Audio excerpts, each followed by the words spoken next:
आपल्या साप्ताहिक प्रवचनमालेचा विषय आहे श्रीरामकृष्ण वचनामृत आणि भगवद्गीता.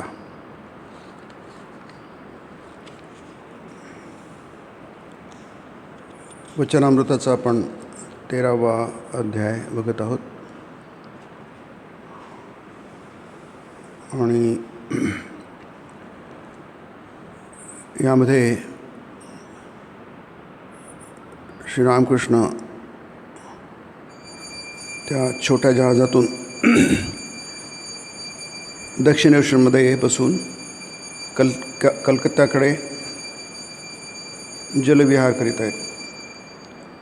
ब्राह्म समाजाचे अनेक नेते आणि इतर भक्तही पण आहेत. केशवचंद्र सेन पण त्यात आहेत. त्यावेळी जो संवाद झाला तो आपण आता बघत आहोत.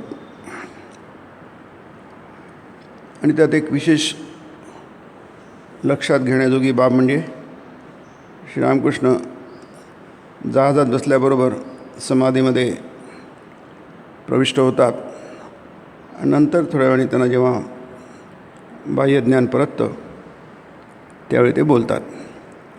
हे सगळेच जे विचार आहेत आपण जे बघत आहोत हे सगळे त्या समाधी अवस्थेतून आलेले विचार आहेत. ज्यावेळी ती व्यक्ती नसते, व्यक्ती म्हणजे त्याचं मन, हा मनुष्य असतो, मन असतो म्हणून मनुष्य असतो. मन मानव. त्याचं मन काढून टाकलं की मग तो मनुष्य राहत नाही. याचा अर्थ काय? त्याला म्हणतात मनोनाश. शास्त्रामध्ये त्याला मनोनाश म्हणतात. मनामुळेच आपण सगळ्यापेक्षा वेगळे असतो. आपली ओळख, आपली आयडेंटिटी ही मनामुळे असते. प्रत्येकाचं मन वेगळं असतं. पण हे मन आपलं खरं नाही आहे हे आता इथे आपण बघत आहोत. ते हे मन म्हणजे आपण मानून घेतलेलं मन आहे ते. कारण मन एकच असतं आणि त्याला आपण वैश्विक मन म्हणतो. आणि हे वैश्विक मन आपण इंग्रजीमध्ये त्याला कॉस्मिक माइंड म्हणतात. तेच एक आहे, बाकी मनं नाही आहेत. त्यामुळे आपली वेगवेगळी मनं दिसतात, ते आपण त्याला मान्यता देतो म्हणून ते असतात. श्रीरामकृष्णांनी वचनामृतात एक छान दृष्टांत दिलेला आहे की अशी बरीचशी मडकी आहेत, त्याच्यात पाणी आहे जमिनीवर ठेवलेली आणि प्रत्येकामध्ये प्रतिबिंब पडत आहे सूर्याचं. तर ते सूर्याचं प्रतिबिंब प्रत्येकामध्ये दिसतं. आपल्यासमोर 10 मडकी आहेत किंवा 10 भांडी आहेत. त्या 10 भांड्यांमध्ये 10 सूर्य दिसतात, पण ती सूर्य नसतात, ती प्रतिबिंब असतात. त्याची इमेज आहे, ती सूर्याची इमेज आहे. अशी तुम्ही जितकी असंख्य भांडी ठेवली, अनंत संख्येने ठेवली, तर त्यामध्ये प्रत्येकामध्ये सूर्याचं प्रतिबिंब वेगवेगळं दिसेल. पण ते प्रतिबिंब आहे. खरा सूर्य आकाशात आहे. तो किती अनंत प्रकारे अनंत पात्रांमध्ये व्यक्त होऊ शकतो. तसंच ते कॉस्मिक माइंड जे आहे, अनंत मन आहे, वैश्विक मन आहे, ते एकच असतं. जसं आकाशामध्ये सूर्य एकच आहे, प्रतिबिंब असंख्य असू शकतात. तर इथे ज्या मनाला कळतं की असं व्यक्तिगत मन नावाची गोष्ट नसते. अर्थात हा वेदांताचे संपूर्णपणे वेदांताचे विचार आपण गेल्या 2-3 प्रवचनांमधून बघत आहोत. यामध्ये जे सांगितलेले आहेत की असंख्य मनं, जेव्हा त्याला कळतं मनुष्याला की असं मन नाही आहे, तो सूर्यच मुख्य आहे आणि तो अनेक प्रकारे अभिव्यक्त होऊ शकतो प्रतिबिंबाच्या माध्यमातून. याला इथे भगवद्गीतेमध्ये 18व्या अध्यायामध्ये वेदांताचा किंवा उपदेशाचा समारोप करताना भगवंतांनी एक छान श्लोक टाकलेला आहे. 46वा श्लोक आहे तो, की हे जे आपण प्रवृत्ती बघतो, प्रवृत्ती म्हणजे करण्याची इच्छा, त्याला संस्कृतमध्ये चेष्टा म्हणतात, मराठीतली चेष्टा नाही, संस्कृतमध्ये चेष्टा म्हणतात, हिंदीमध्ये त्याला चेष्टाच म्हणतात. चेष्टा म्हणजे प्रयत्न. आपण काहीतरी प्रयत्न करतो, प्रत्येक जीव हा प्रयत्न करतो, हालचाल करतो, त्याला आपण कर्म म्हणतो. काही केलं तरी ती परिवर्तन असतं. जरी आपण झोपलो, गाढ झोपलो, तरी काही ना काही घडतं. कर्म केलं कोणत्याही रूपातलं असतो, काहीतरी घडेल. अनिष्टमिष्टम मिश्रमच त्रिविध कर्मणं फलम, गीतेमध्ये म्हटलं 18व्या अध्यायच आहे ते. काहीतरी इष्ट घडेल, काहीतरी अनिष्ट घडेल, किंवा इष्ट आणि अनिष्ट मिश्रमचं फलं म्हटलं आहे. त्याचं मिश्र फल असेल, ते अनिष्टी असणार नाही आणि इष्टी असणार नाही, काहीतरी मधलं आहे. त्याची उदाहरणं बरेच देता येईल, पण त्याची काही गरज नाही आहे. काही गोष्टी अनुकूल असतात, त्याला आपण इष्ट म्हणतो, आपल्या मनासारख्या असतात. काही गोष्टी आपल्या मनाविरुद्ध असतात, त्याला आपण अनिष्ट म्हणतो, अनिष्ट घडलं म्हणतो. म्हणजे आपल्याला अनुकूल नाही आहे, आपल्याला न आवडणार आहे, त्याला आपण अनिष्ट म्हणतो. पण काही याचा निर्णय घेता येत नाही, हे आवडतं येईन काही आवडतही नाही आहे, अशा प्रकारे. अशी उदाहरणं बरीच आहे, पण आपण ते घेत नाही कारण वेळ जाईल. तर ते काहीतरी घडेल, आणि कर्म हे नेहमी घडत असतं, त्याच्यामुळे काहीतरी घडतच असतं. आता याच्या पुढचा जो श्लोक गीतेमधला आलेला आहे, त्रिभिर्गुणमयीर भावी एभी सर्वविधम जगत मोहितम नाभिजानाति माभेभ्य परमव्यम. इथे जे 5वा परिच्छेद आहे, ह्याच्यामध्ये हा गीतेचा श्लोक दिला गेलेला आहे. मास्तर महाशयांनी या परिच्छेदाच्या पूर्वी हा श्लोक टाकलेला आहे, की काही ना काहीतरी घडेल. असं जगामध्ये, संपूर्ण विश्वामध्ये, आपल्या व्यक्तिमत्वामध्ये, आपल्यामध्ये काहीच घडणार नाही असं काहीच नाही. प्रत्येक क्षणी क्षण नावाची जर कोणती गोष्ट असेल, कारण हा काळ फॅक्टर जो आहे, काळ नावाची गोष्ट नाही आहे, तीसुद्धा कल्पलेली गोष्ट आहे. काळाचा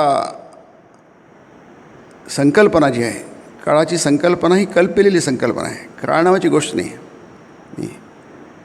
कारण काळाची कल्पना आपण करू शकत नाही. काळ म्हटला की आपल्याला भूतकाळ आहे, आधी त्याचा विचार करावा लागतो, भविष्यकाळाचा विचार करावा लागतो, त्याच्या मधली अवस्था वर्तमान काळाचा विचार करावा लागतो. या तिघांना काढलं तर आपल्याला काळाची संकल्पना करताच येत नाही. आणि तिन्ही गोष्टी काल्पनिक आहेत, अतीत, वर्तमान आणि हे. अर्थात हे सगळं आपण तत्त्वज्ञानाच्या भाषेतून किंवा तत्त्वज्ञानाच्या दृष्टीतून बोलत आहोत की नाही. हे सगळं मोहित करतं. मोहितम मोहितम सर्वम जगत, सर्वमिदम जगत मोहितम असं म्हटलं आहे गीतेमध्ये. इदम सर्वम जगत मोहितम. हा माणसाला मोह पाडतो की नाही. याचं कारण काय? आपल्याकडे तत्त्वज्ञान नसतं, तत्त्वज्ञानाचा अभाव असतो. तत्त्वज्ञान म्हणजे काय? तत्त्वज्ञान म्हणजे फक्त एकच तत्त्व आहे, त्याला तत्त्वज्ञान, तत्त्वाचं ज्ञान. तत् म्हणजे एकच आहे, निरुपाधिक निर्गुण ब्रह्म आहे, ते एकच आहे, त्याला उपाधी नाही, विकार नाही, काही नाही आहे. आणि त्यामुळे कर्म जेव्हा घडतं तेव्हा आपलं काहीतरी घडल्यासारखं वाटतं. परिवर्तन, बदल हा कर्माशिवाय होत नाही. आणि जर बदल असेल त्याच्यामागे कर्म असेल, हे इक्वेशन आहे. त्यामुळे इथे हे त्याला चेष्टा म्हटलं आहे गीतेमध्ये. शंकराचार्याने त्याला म्हटलं आहे. प्रवृत्ती म्हणजे उत्पत्ती आणि चेष्टा, दोन शब्द त्यांनी वापरलेले आहेत. यत प्रवृत्तीर्भूतानां. आता भूत म्हणजे सगळे चाले, तुम्ही आम्ही सगळे चाले, आणि त्याच्यातून काहीच वगळता येत नाही. जसं मी म्हटलं की पशु पक्षी, अगदी झाडं झुडपं दगड सगळं झालं, स्थावर जंगम ज्याला म्हणतात. दगडसुद्धा बदलतो, सतत बदलतो. म्हणजे काय होतो, झिजतो, तो वाढत नाही पण झिजतो, सतत झिजत असतो. आपल्याला नदीमध्ये वाळू कुठून मिळते? त्या पाण्याच्या घर्षणामुळे दगड तिथले असतात, काठाचे दगड असतात, डोंगराचे असतात, ते सतत झिजत असतात आणि त्यामुळे तिथे जमा होतात आणि त्याला आपण वाळू घेतो, पण ते वापरतो. म्हणजे परिवर्तन, बदल हा घडणारच, अवश्यंभावी आहे. मग आपल्यात असो की सृष्टीत असो. आणि हा आपल्यामध्ये मोह निर्माण करतो, भ्रम निर्माण करतो. मोहितं जानाति नाभिजानाति मामेभ्यः परमव्ययम्. आणि ते जे न बदलणारं, बदल म्हणजे काय? विनाश. बदल घडता घडता संपतं. जसं आपल्या सतत बदल घडतात प्रत्येक क्षणी. जर मी म्हटलं क्षण नावाची गोष्ट असेल तर बदल घडतात. पण हा बदल कसा आहे? खरा बदल नाही. तुम्ही खरे कधीच बदलत नाही. पण जर तुम्ही त्याला मान्यता दिली तर शेवटी मृत्यू आहे, म्हणजे संपूर्ण बदल आहे. हा मृत्यू म्हणजे काय? संपूर्ण बदल आहे तो.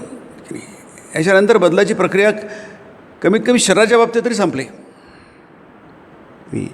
मग बदल आला, त्याला 6 विकार म्हणतात, षड्विकार म्हणतात. ते षड्विकारही गेले, म्हणजे वाढतं, परिवर्तते, नंतर नश्यती, असे 6 विकार आहेत. नश्यती म्हणजे सगळं संपलं. ते मांडलं तर त्याला संसार प्रपंच म्हणतो आपण.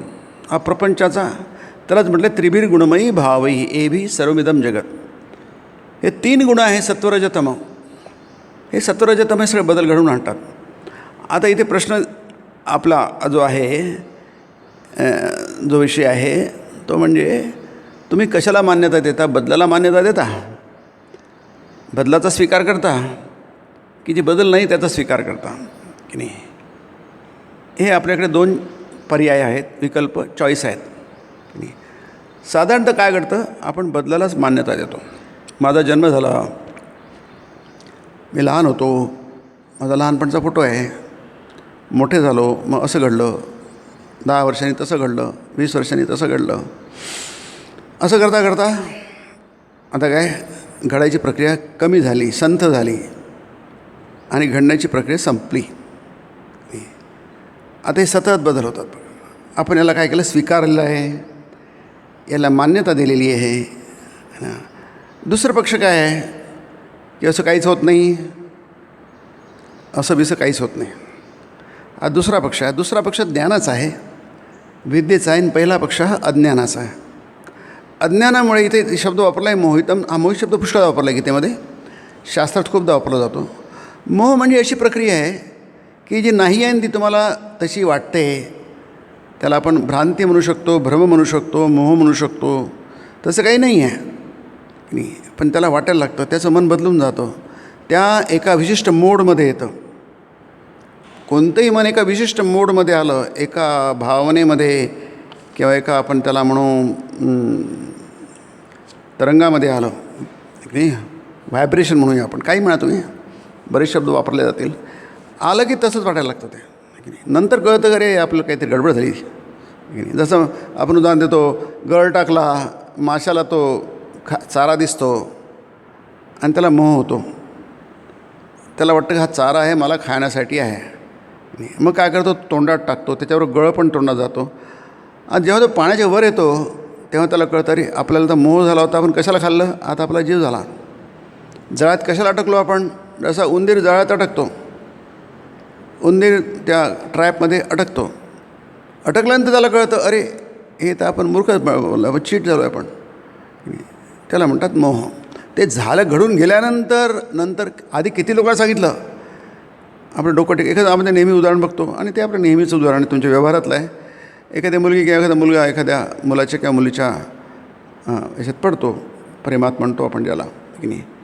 सगळेजण सांगतात, त्याचे मित्र सांगतात, आई सांगतात, बाबा सगळेजण सांगतात की अरे असं करू नको, चूक होईल, तुला फार त्रास होईल, पुढे तुझं खूप नुकसान होईल आहे, तू खूप मोठी चूक करतो आहे, नाही असं करू नको, तुझं आयुष्य सगळं बिघडून जाईल आहे. सौम्य शब्द वापरायचा तर सगळंच बिघडून जाईल आहे, परंतु कोणी ऐकत नाही. आपण व्यवहारात नेहमीच बघतो, आपल्याला नेमात नेहमी सगळेजण सावध करतात, कधी सावध करत नाही. पण आपण मात्र कधी कळतं, आता हे चिटफंड खूप असतात फायनान्समध्ये, तर आपण नेहमीच बघतो लोक 2-4 लोक टाकतात आणि त्याला पैसे मिळतात, परतावा मिळतो 2-4 महिने 6 महिने. लोक भरपूर त्याच्याकडे जमा झाली करोडो रुपये की तो गाशा गोंडातून कुठेतरी गायब होऊन जातो. आणि मग लोक म्हणतात अरे कुठे गेला, हा चालला गेला.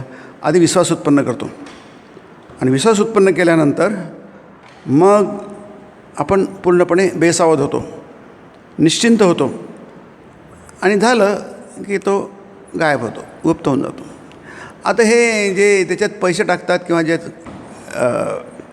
इन्व्हेस्ट करतात, गुंतवतात, आता ते काय असे काही गावंढळ नसतात, बिन शिकलेले नसतात, बरेच शिकलेले असतात. अशा कितीतरी योजना झाल्या आहे. त्या काळी 40 वर्षापूर्वी याच्या योजना होत्या आपल्या, सागाची झाड लावायची, तुम्हाला 20 वर्षानंतर तुम्हाला त्याच्यात चौपट मिळतील. भरपूर योजना असतात. पण त्या सगळ्या काय असतात, त्याचं नावाचं चिटफंड म्हणजे चिटिंग फंड आहे तो, आहे की नाही. पण लोक सर्रास टाकतात पैसे, फसतात. असे किती लोक फसतात आहे की नाही. का होतं तसं? इथे म्हटलं आहे मोहितम जामा नाभिजानाति मामेभ्य परमव्यम. त्यांचं लक्ष कुठे नसतं, त्या अव्यय तत्वाकडे नसतं. ही जी फसगत जगभर होते. आणि शास्त्र म्हणा, संत म्हणा, गीता म्हणा, उपनिषद म्हणा, कशासाठी आहेत? हेच सांगण्यासाठी आहे की तुम्ही सावध व्हा, फसू नका. जग तुम्हाला फसवण्यासाठी आहे, तुम्हाला आवळा देऊन कोहळा काढण्यासाठी आहे. तुम्हाला आधी लोभात टाकलं, तुम्हाला आधी कुठेतरी काहीतरी मोहात टाकतात. आपण म्हणतोच तर मोहात टाकतात. इथे मोहजाल समावृता असं म्हटलं आहे गीतेमध्ये 16वा अध्याय. सुंदर आहे. समावृता मोहजाल समावृता प्रसक्ता कामभोगेषु पतन्ति नरकेषु. समावृता मोहजाल प्रसक्ता कामभोगेषु. हे कामभोग जे आहेत, हे जग जे आपल्याला सतत जखडून ठेवतं. सुंदर शब्द आला, प्रसक्ता, अगदी जखडून टाकतं. आपण त्याच्यामध्ये असे एकरूप होऊन जातो. त्याचा परिणाम पतंती नरके शुचौ. अशुचौ नरके पतंती. नरकात तो पडतो, म्हणजे त्याचा अधपात होतो. या अर्थाने नरक असेल नसेल त्याच्याशी आपल्याला काही इतकं या आयुष्यात घेणं नाही आहे. त्याचा आपण याच जन्माचा विचार करू का नरक स्वर्ग हे मेल्यानंतरची बाब आहे. शरीर त्यागानंतर या शरीराने तुम्हाला नरकात जाता येत नाही, ह्या शरीराने स्वर्गात पण जाता येत नाही की नाही. पण इथेच अधपात होतो, मेल्यानंतर ते कंटिन्यू होतो. म्हणून तिथे अशुचो नरक म्हटलं आहे की नाही. आता नरक हा अशुची, शुद्ध नरक असतो काय? नरक नेहमीच अशुद्ध असतो. नरकाची संकल्पनाची अशुद्धाची, अशुची आहे ती. पण तिथे गीतेमध्ये त्याला आणखी विशेषण लावलं आहे, पतंती नरके शुचौ. तो अशुची नरकात पडतो. नरकामध्ये पण बरेच ग्रेडेशन आहे. नाही, रसातल तल पाताल, जे रसातल म्हणजे सगळ्यात शेवटी आहे. 7 इकडे आणि 7 इकडे वरती आहे. 7 सप्तस्वर्ग आणि 7 पाताल आहे. हा सगळ्या सुंदर सुंदर कल्पना आहेत. हे सगळं कळायला फार छान कल्पना आहेत या. त्यांनी माणसाच्या मनाला काहीतरी चालना मिळते. तुमच्या बुद्धीला, मनाला चालना नाही मिळत, मी विचारच करू शकणार नाही. म्हणून हे पुराणावरे फार महत्त्वाचे आहेत तुमच्या बुद्धीला चालना देण्यासाठी. सूक्ष्मतत्व तुमच्या मनाला चालना देऊ शकत नाही, तेवढी आपल्या सर्वसाधारण माणसाच्या मनाची ती तयारी नसते. पण इथे मात्र तुमच्या मनाला एकदा चालना मिळाली, तुम्ही विचार करू शकता, चिंतन करू शकता. ते फार कठीण आहे. मग तो अशुची नरकात पडतो, म्हणजे इथे अधपात होतो. अधपात, अध म्हणजे खाली, पात म्हणजे पडणं की नाही. तो खाली पडतो. जसं गीतेमध्ये म्हटलं आहे 6व्या अध्यायामध्ये, नाही, नात्मानम अवसादयेत, नाही, उद्धरेद आत्मनात्मानं. नेहमी वरवर जा, नात्मान खाली खाली जाऊ नका. नात्मान उद्धरेद आत्मनात्मानं. नेहमी उद्धर, वरवर जा, म्हणजे उन्नत व्हा, उन्नत व्हा. अधपतित होऊ नका. अंधाराकडून प्रकाशाकडे जा, प्रकाशाकडून अंधाराकडे येऊ नका. तमसोमा ज्योतिर्गमय इकडं मृत्योर्मा अमृतंगय गमय. अमृताकडून मृत्यूकडे येऊ नका, उलटा प्रवास नको. मृत्यूकडून अंधाराकडे जा. असतोमा सद्गमय. असताकडून सताकडे जा, सताकडून असताकडे येऊ नका. उलटा प्रवासाला उलटा प्रवास म्हणतात शास्त्रामध्ये. तुम्ही जे आहात तुमचं हे वाढत गेलं पाहिजे, म्हणून ती वर्णाश्रम व्यवस्था तशीच आहे. ती हे 4 वर्ण जे आहेत इथे गीतेमध्ये ब्राह्मण वैश्य क्षत्रिय वैश्य शूद्र जे म्हटलं आहे 18व्या अध्यायातच आहे ते. त्याचा अर्थच तो आहे की हळूहळू तुम्ही बरोबर जा. याच जन्मात प्रयत्न करा, या जन्मात तुम्ही जाऊ शकाल. पण ते फार कठीण आहे, वेळ लागतो, खूप परिश्रम करावं लागतात, तपस्या करावी लागते, बरंचसं समर्पण करावं लागतं, आहे की नाही. ती याच जन्मात किती लोकांना शक्य आहे. काही हरकत नाही, प्रयत्न करा. पुढच्या जन्मात तुम्हाला शुचीनाम श्रीमताम गेहे योगभ्रष्टोपि जायते. नाही, तुम्हाला पुढचा जन्म शुचीनाम श्रीमतां गेहे. गेहे म्हणजे घर. तुम्हाला चांगल्या घरामध्ये जन्म मिळेल, चांगल्या कुळामध्ये जन्म मिळेल. श्रीमता म्हणजे संपन्न घरामध्ये जन्म मिळेल. 6वा अध्याय गीतेचा. तर हे असं सतत वर जा, खाली जाऊ नका. पण हे केव्हा शक्य आहे? हे तेव्हा शक्य आहे की तुमच्यासमोर काहीतरी मोठं काहीतरी असेल आदर्श. म्हणून स्वामीजी सतत म्हणतात तुमच्यासमोर सर्वोच्च आदर्श ठेवा. म्हणजे तुमची जी काय बहकण्याची जी प्रवृत्ती आहे माणसाची ती आहे सर्व कॉमन आहे. काहीच लोक बहकतात असं नाही, काहीच लोक मूर्ख म्हणतात असं नाही.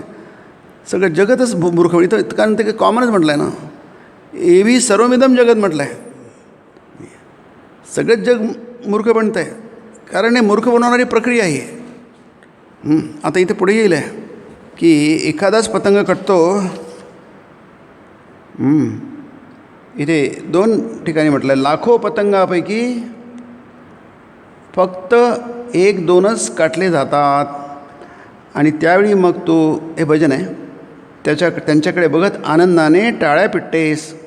रामप्रसाद म्हणतो की जे हे ते कटलेले पतंग अनुकूल वाऱ्याने भरकन भवसमुद्राच्या पार जाऊन पडतील. हा भवसागर आहे, अज्ञानसागर आहे, मोहसागर आहे. त्या पलीकडे जाऊन पडतील. याचा अर्थ मुक्ती. तो मुक्त होईल. आतापर्यंत पतंग दोऱ्याने काय होता बांधला गेला होता. जसा इथं झटका देईल तसं झटका लागेल त्याला तसंच डोलावं लागेल, तसंच राहावं लागेल. जे हा ठरवेल तो पतंगाचं काय होईल. म्हणून पतंगाला काही स्वातंत्र्य नाही आहे, तो बंधनात आहे.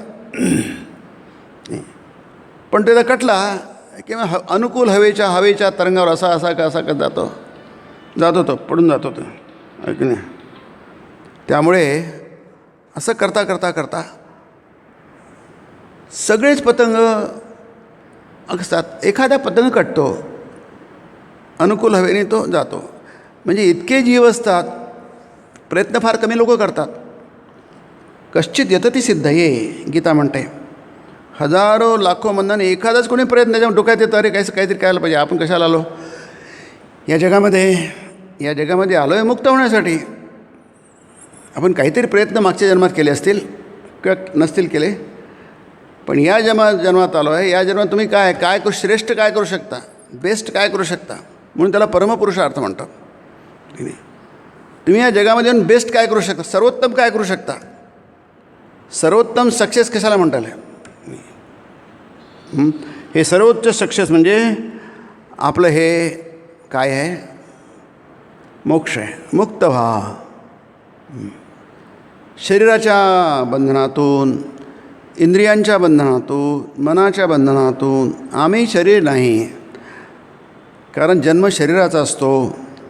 आम्ही शरीर नाही, कारण मृत्यू हा शरीराचा असतो.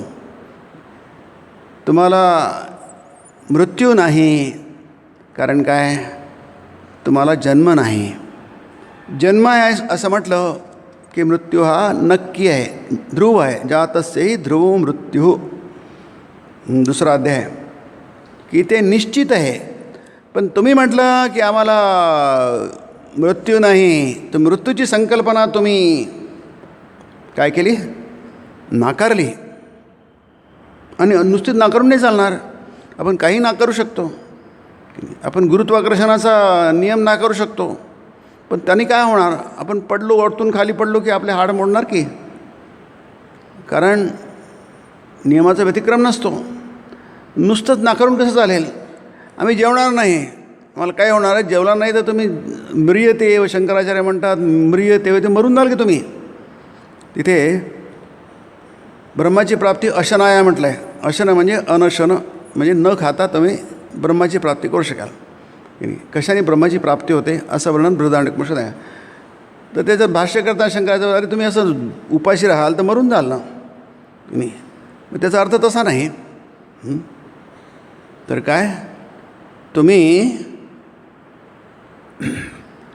प्रयत्न करा, सर्वोच्च आदर्श समोर ठेवा, आणि तो आहे मुक्तीचा.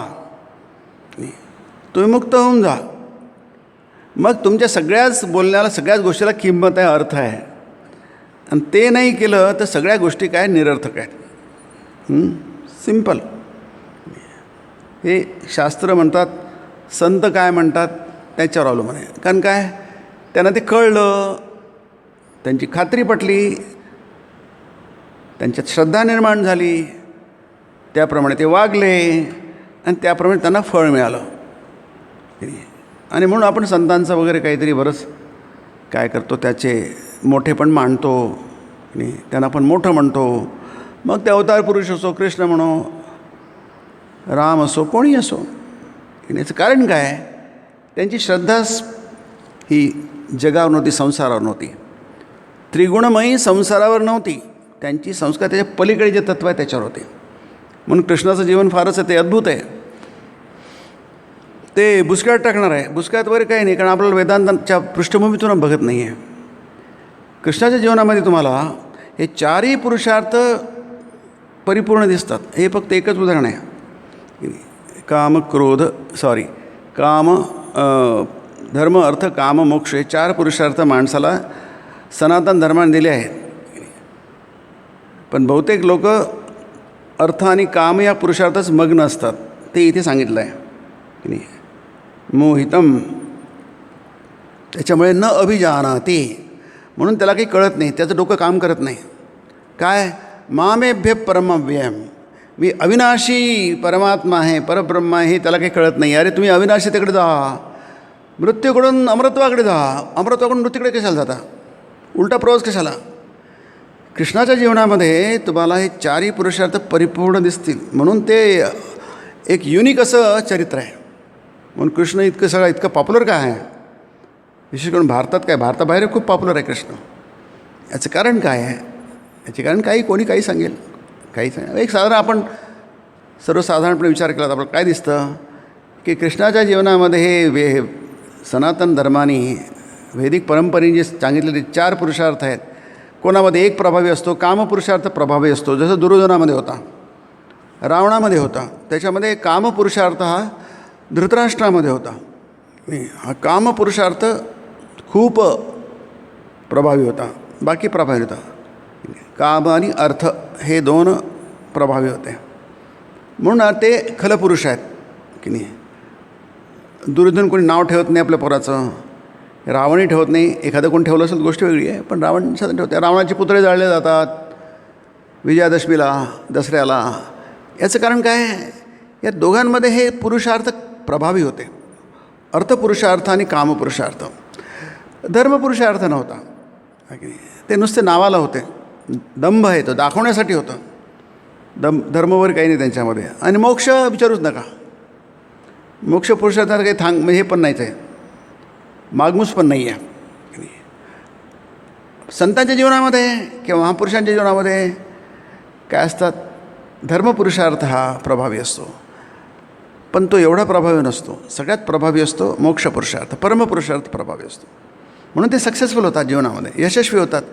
याच जीवनात नाही, ते कधी मरतच नाहीत. यावत चंद्र दिवाकरौ म्हणतात. जोपर्यंत आकाशामध्ये चंद्र आहे, जोपर्यंत आकाशामध्ये सूर्य आहे, तोपर्यंत त्यांची कीर्ती दुमदुमत राहते. अर्थ आणि काम असं त्यांची कीर्ती केव्हा संपून जाते. सामान्य माणसं, सामान्य म्हणजे काय आहे, त्यांच्या जीवनात काहीच नसतं, त्यांना आपण सामान्य म्हणतो, काहीच नसतं, उल्लेखन करण्यासारखं काहीच नसतं. आले आणि गेले, जसे आले तसे गेले तसे, एकोजी पुरुषे आणि सोमवारी जन्मले रविवारी गेले, आले तसे, अशी साधारणतः चरित्र असतं सामान्य माणसांचं. काहीच लिहिता येत नाही, 2 ओळी लिहिता येत नाही त्यांच्याविषयी. पण त्या महापुरुषांविषयी किती लिहिलं तरी, आता विवेकानंदाविषयी किती ग्रंथ आहे, सगळीकडे शोधग्रंथ लिहिले जात आहेत त्यांच्या एकेका याच्यावर, पैलूवर. याचं कारण काय आहे, त्यांच्या जीवनामध्ये परमपुरुषार्थ हा प्रभावी होता. इतर 3 पुरुषार्थ नव्हतेच. अर्थ आणि कामं नसतातच, जवळपास शून्य असतात असं म्हणायला काही हरकत नाही आहे. अर्थ आणि पुरुषार्थ सामान्य माणसाच्या दृष्टीने हेच प्रभावी असतात, हेच प्रबळ पुरुषार्थ असतात. पण उलटं असतं, जे यशस्वी असतात, खऱ्या अर्थाने यशस्वी असतात, ज्यांची कीर्ती दुमदुमत असते नेहमी, त्यांच्या जीवनामध्ये अर्थ आणि कामं फारच जवळपास नसतातच. धर्मपुरुषार्थ असतो. धर्म म्हणजे नीतिमत्ता असते, त्याला धर्मता नीती सोडू नको हो म्हणतात मनाच्या श्लोकामध्ये. आणि त्यांच्या जीवनामध्ये धर्माच्या नंतरची जी पुरुषार्थ आहे म्हणजे मोक्ष पुरुषार्थ तो असतो. तुम्ही धर्मातून मोक्षात जाऊ शकाल. नीतिमत्ता हवी, सदाचार हवा. सदाचार हा थोर सांडू नये तो, जगी तोच तो मानवी धन्य होतो. हा थोर आहे. सत आचार म्हणजे सताला धरून जो केला आचार, असताला धरून केला असला तो असताचार असतो. असत आचार नको, सद्वृत्ती, असद्वृत्ती नको, तुमची वृत्ती सद्वृत्ती पाहिजे.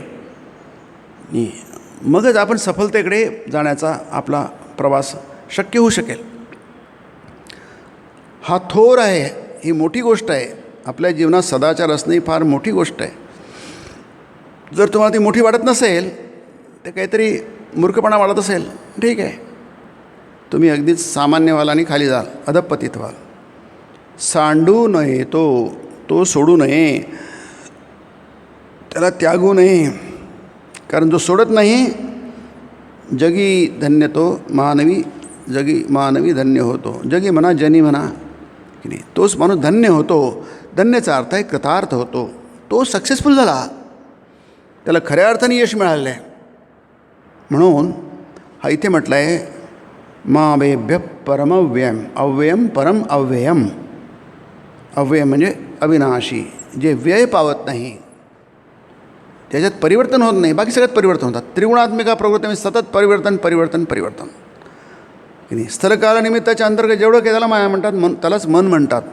आणि मन म्हणजे काय, त्या स्थलकालनिमित्त टाईम स्पेस कॉजेशनच्या अंतर्गत जे येतं त्यालाच मन म्हटलं जातं, त्यालाच माया म्हटलं जातं. ते मात्र बदलणार.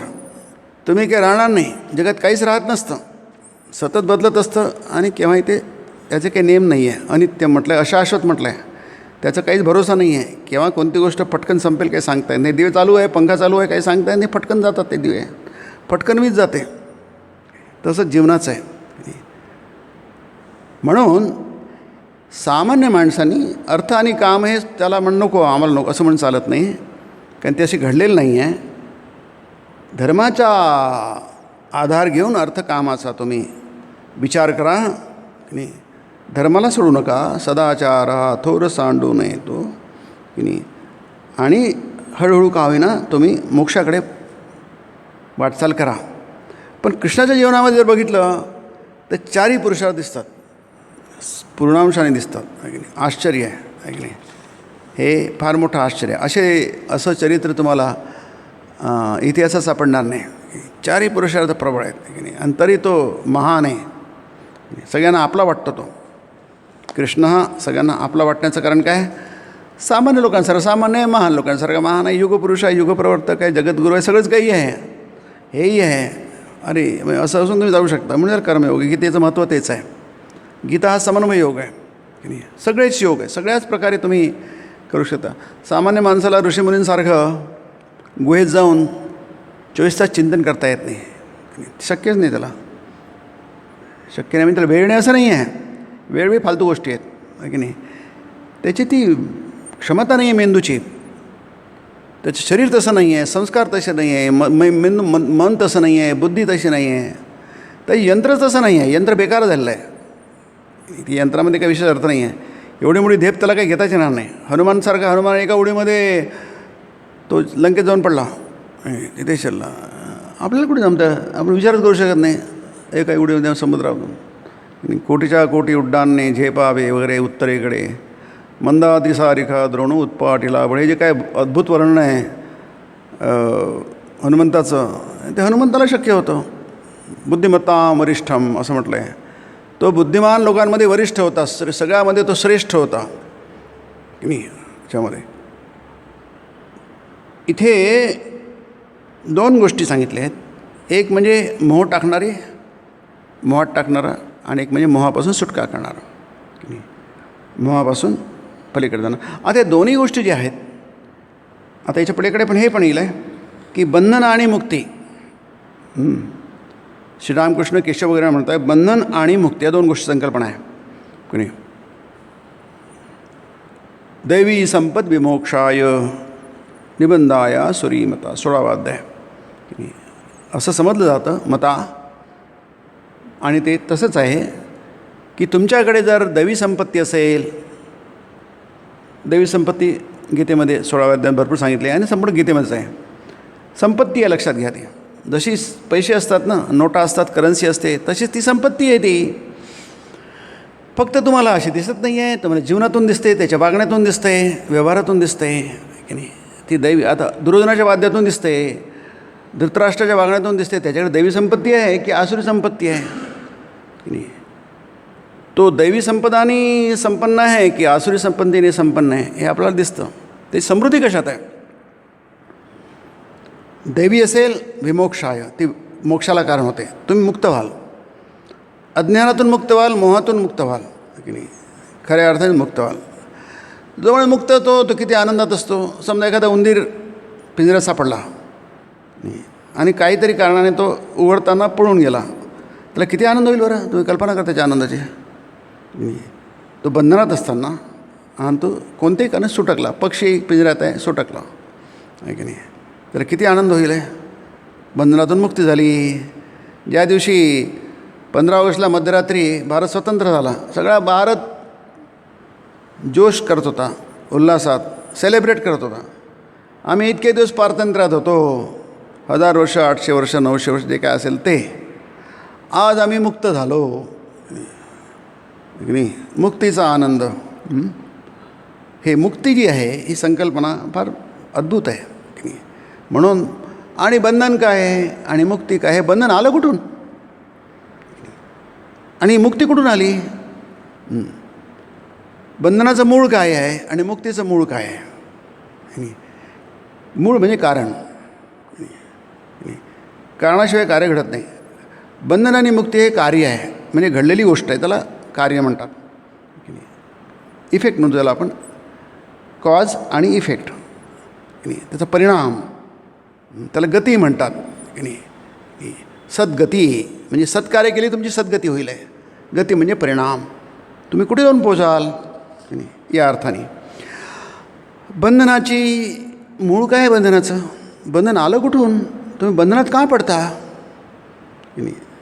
आपण दुःखी आहोत ना, आपण बेचैन आहोत ना. सगळे माणसं बेचैन असतात.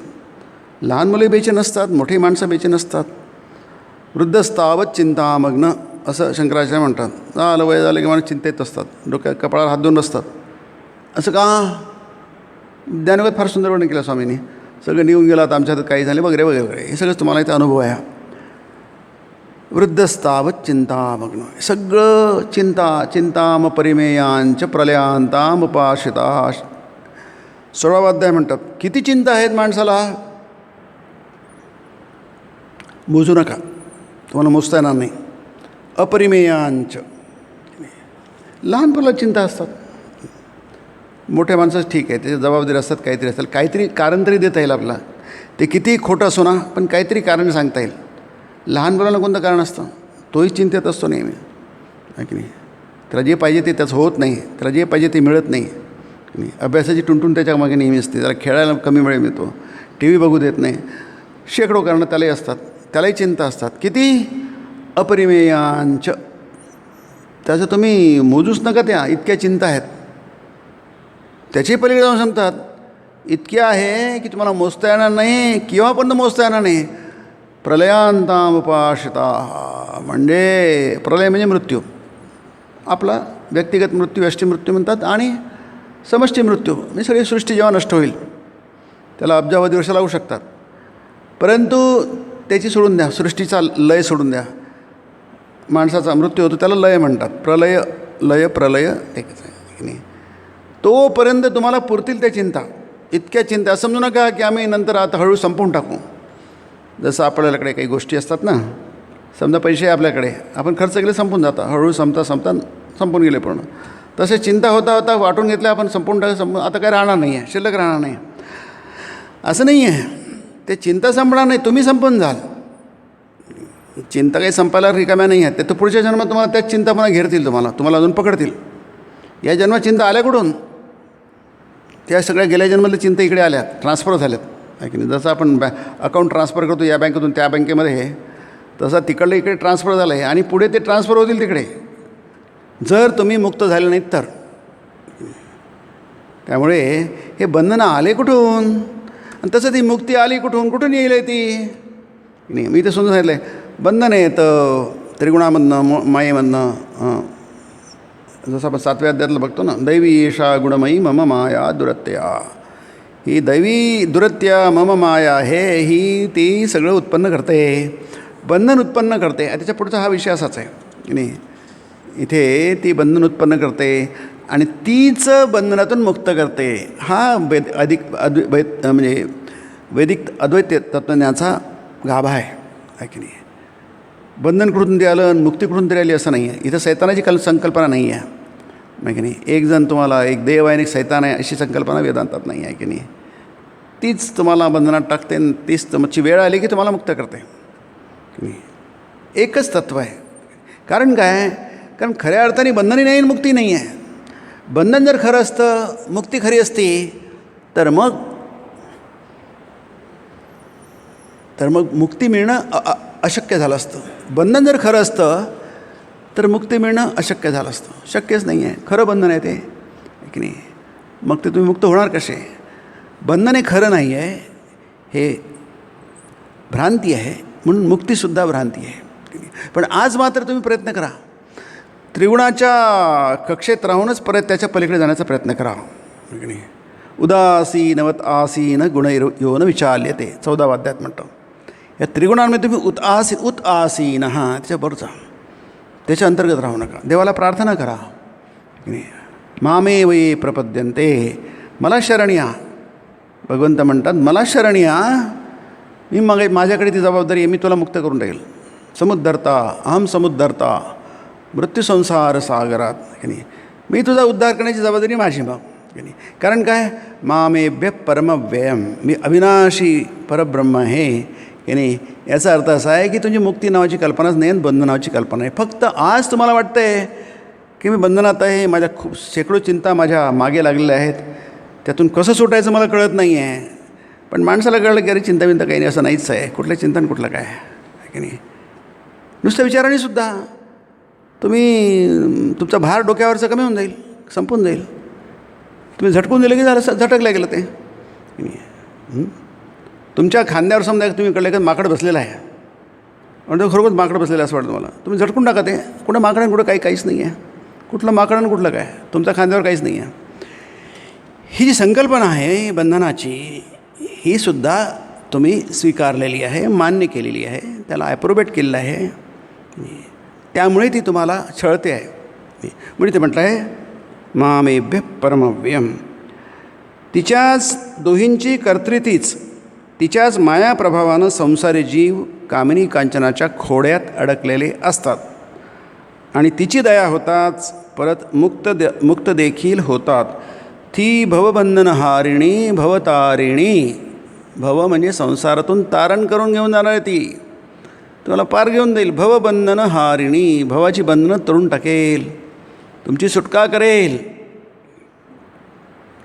तीच माया, तिला म्हणतात अविद्या माया, तुम्हाला ती बंधनात टाकते. तीच माया विद्या माया तुम्हाला बंधनातून सोडवते.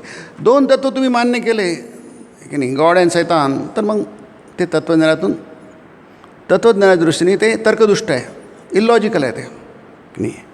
त्यामुळे तुम्हाला इथे जे आपण म्हटलं यत प्रवृत्तिर्भूतानाम, ही प्रवृत्ती आली कुठून? प्रवृत्तीचे 2 अर्थ जसं मला म्हटलं. प्रवृत्ती म्हणजे उत्पत्ती, प्रवृत्ती म्हणजे चेष्टा किंवा प्रयत्न, हालचाल, बदल, परिवर्तन. हे आले कुठं? तसं काहीच नाही आहे, काही बदलतच काही नाही आहे. बदलणार कुठे? कुठून कुठे जाणार? तुम्ही जाणार कुठे, कुठून येणार कुठे? कुठं जायला नाही, कुठे येणार? आपण तुम्ही परिपूर्ण ठसाटच भरलेलं आहे, पूर्ण आहे सगळे. येणं जाणं नावाची प्रकारच नाही आहे. म्हणून ते गीतेमध्ये 46व्या अध्यायामध्ये 18व्या अध्यायाच्या की यतः प्रवृत्तिर्भूतानां येन सर्वमिदं ततं. ततं म्हणजे व्याप्तम, ततं व्याप्तम. हे सगळं इथं काही काय म्हटलं नाही, सर्वमिदं व्याप्त म्हटलं आहे. येन सर्वमिदं ततं, सगळं ठसाठच भरलेलं आहे हे सगळं जग. कशाने? त्या अव्यय अविनाशी तत्वानी, त्या परमतत्वाने. त्यालाच आपण नाव दिलं आहे परब्रह्म. परब्रह्म म्हटलं आहे. उपदष्टानुमंताचू असं जे 13व्या अध्यायात म्हटलं आहे, तो उपद्रष्टा आहे, अनुमंत आहे, तुमच्या जवळ आहे, तुमच्या जवळ जाऊन बघणार आहे, अनुमंत आहे, अनुभव देणार आहे, भरता आहे, तुमचं भरणपोषण करणार आहे, भोगता आहे, उपभोग घेणार आहे. परमात्माचं अपियुक्त, त्यालाच परमात्मा म्हटलं जातं. तोच परमात्मा आहे. आणि निरुपाधिक म्हणजे त्याला आपण म्हणतो ब्रह्म म्हणतो. नाही, तो तुम्हाला प्रवृत्ती देतो बंधनाची, आणि तोच तुम्हाला मुक्त पण करतो. आता झाला पुष्कळ झाला ते. खूप दिवस आपण जन्म घेतले, खूप काय केलं आपण, बऱ्यापैकी अज्ञानात राहिलो. आता मुक्त व्हा, झालं पुष्कळ. कंटाळा आला, या प्रपंचाचा कंटाळा आला, या बंधनाचा कंटाळा आला, या संसाराचा कंटाळा, तेच ते त्यात काहीच नाही, बोरिंग आहे हे नाही. तुम्ही खूप फिरले, खूप खाल्लं, खूप कपडे घातले, खूप लग्न असं केले, काय नाही केलं, जन्मभर काय नाही केलं नाही. आता जर तुम्ही विचारपूर्वक केलं तर तुम्ही काय होणार, तुम्हाला ते बोरिंग होईल आहे. आणि विचार न करता केलं तर तुम्हाला आणखी करावं असं वाटेल.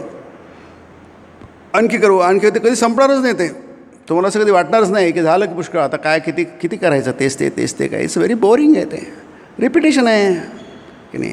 जसं आपण एखादी भाजी दररोज खाल्ली, सकाळी खाल्ली, दुपारी खाल्ली, संध्याकाळी खाल्ली, महिनोमहिने तीच भाजी खातात, आपलं काय तोंड फिरेल आहे.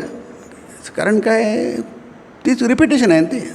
तसंच पुनरपि जननम पुनरपि मरणम पुनरपि जनने जठरे शयनम. पुन्हा जन्म, पुन्हा मरण, पुन्हा पुनरपि जठरी जननी, म्हणजे पुन्हा गर्भवास. हे कसं काय बोरिंग आहे. माणूस होता त्याला वाटतं हे फार बोरिंग, त्यालाच म्हणतात वैराग्य. त्याला वाटलं रे फार बोरिंग प्रकार आहे हा, हे जर संपलं पाहिजे. आपण आनंदाच्या सागरामध्ये काय पाहिलं, पोहायला पाहिजे. हे गटारात पोहून काय फायदा नाही. हे जेव्हा त्याला समजतं तेव्हा तो स्वामी म्हणतात, त्याला म्हणतात निवृत्ती. तो मागे फिरतो. यत प्रवृत्तिर्भूतानां येन सर्वमिदं ततं स्वकर्मणा तमभ्यर्च सिद्धिं विंदती मानव. माणूस केव्हा सफल होतो, धन्य केव्हा होतो, कृतार्थ केव्हा होतो, यशस्वी केव्हा होतो? जेव्हा तो जे काही करतो, यज्ञत करो मी तत्त सर्व अखिलम शंभो तवाराधन. इथे म्हटलं आहे अभ्यर्चना. इथे स्वे अभिरत कर्मणी अभिरत म्हटलं आहे. जे करतो त्याच्यामध्ये मग्न होऊन जा. देवाची पूजा आहे ते अभ्यर्चना म्हणजे पूजा. जसं मंदिरात आपण पूजा करतो उपचारांनी, पुष्पफलं देऊन, पाणी देऊन, वगैरे वस्त्र देऊन, तसं तुम्ही तुमच्या कर्मांनी तुम्ही जे करता भगवंताची पूजा करा. संसाराची पूजा करू नका, ते तुम्हाला बंधन दिलं आहे. तुम्ही देवाची पूजा करा. आणि सुंदर शब्द आला, अभ्यर्चना शब्द वापरला आहे बघा. अर्चना म्हणजे पूजा. अभ्यर्चना आहे, उपसर्ग आहे. हे नीट तुम्ही भाव घेऊन देवाची पूजा करा. देवाची पूजा तुम्ही उपचारांनी होते. फळ, फूल, मिठाई वगैरे उपचार आहेत. 10 उपचार, 5 उपचार, 16 उपचार असतात. ते आपल्या कुवतीप्रमाणे करतो आपण की नाही. पण ही जी कर्म करता ना तुम्ही, ती कर्मसुद्धा उपचार आहेत. जे काही करता, खाता पिता झोपता जे काही करता, यद्यत करोमि तत्तद अखिलम शंभो, जे जे कराल ते ते सर्व. गीतेमध्ये आहे ना, यत् करोषि यदोष्णासी यद ज्वासी ददासी यत तपस्सी कोणते तत्कुरुष्व मदर्पणम. जे जे करशी शुभाशुभ, शुभ करा, जे कराल ते देवाला अर्पण करा. मोक्षसे कर्मबंधने, तुम्ही या कर्मबंधनातून मुक्त व्हाल आणि तुम्हाला भगवंताची प्राप्ती होईल किंवा मुक्ती होईल. तुम्ही कोण आहात हे तुम्हाला कळेल. आज तुम्हाला कोण आहात काही कळत नाही आहे.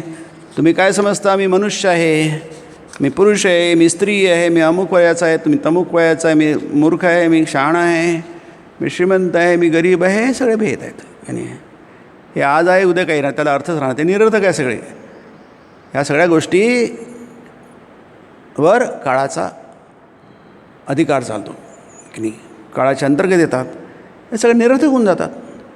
मी लहान होतो बरोबर आहे की, पण ती आज गोष्ट निरर्थक झाली आहे. ती त्या बोलण्याला काही अर्थच राहणार नाही. आज त्याचा काही मागमूसही नाही आहे की नाही. मी काहीतरी होतो, आता काहीतरी झालो, याला काहीच अर्थ नाही, कारण काही दिवसांनी कधीच राहणार नाही आहे. कशालाच काही अर्थ राहत नाही. आणि त्याच्यात मागे आपण जन्मावर लागतो आणि त्याचा परिणाम म्हणजे बंधनावर बंधनं वाढत जातात, आपला शोक वाढत जातो, दुःख वाढत जातं, काळज्या वाढत जातात, चिंता वाढत जातात. असं करता करताच आपण पुढे जातो की नाही. ही काय, it's a tragedy of human life. अतिशय शोक देणारी शोचनीय अशी बाब आहे की आपण मनुष्य म्हणतो, मनुष्य स्वतःला फार शहाणा समजतो, बुद्धिमान समजतो, पण त्याची बुद्धी काही एका विशिष्ट क्षेत्रात चालते. ते पहिले त्याची काय, तो निर्बुद्ध आहे की नाही. म्हणून गीतेमध्ये त्याला बुद्धिमान म्हटलं आहे की नाही. हे जे ज्ञान आहे ज्याला मिळतं तो बुद्धिमान.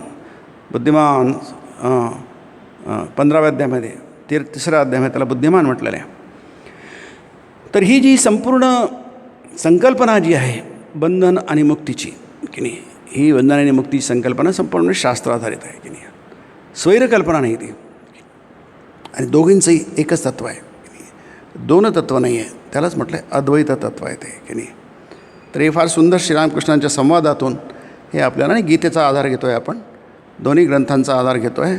यातून आपण जितकं शक्य आहे तितकं स्पष्ट करून समजून घेण्याचा प्रयत्न करतो. पुढच्या प्रवचनामध्ये याच्यानंतरचा विषय आपण बघूया. ओम निरंजनं नित्यमनंतरूपं भक्तानुकंपाधृतविग्रहं वै ईशावतारं परमेशमीड्यं तं रामकृष्णं शिरसा नमामि. ओम शांति शांति शांति. हरि ओम तत्सत्. श्रीरामकृष्णार्पणमस्तु.